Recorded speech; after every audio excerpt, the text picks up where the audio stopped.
பிறந்த வீட்லயும் உரிமை இல்லாம புகுந்த வீட்லயும் உரிமை இல்லாம மணி செலவுல அது மாதிரி சந்தோஷத்தையும் துக்கத்தையும் அவளுக்குள்ளேயே வச்சுக்கிட்டேன்.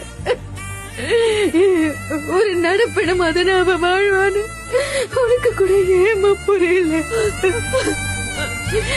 சந்தோஷமா இருந்து கல்யாணம் பண்ணி கொடுத்துட்டு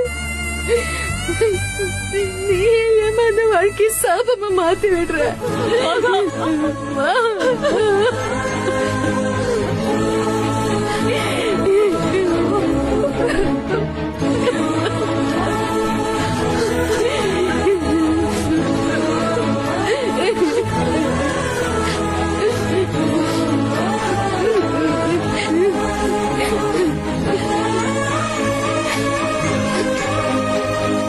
இப்பவும் நீ உன் பிடிவாதத்துலதான் இருப்பேன்னா நானும் இப்படியே போறேன்.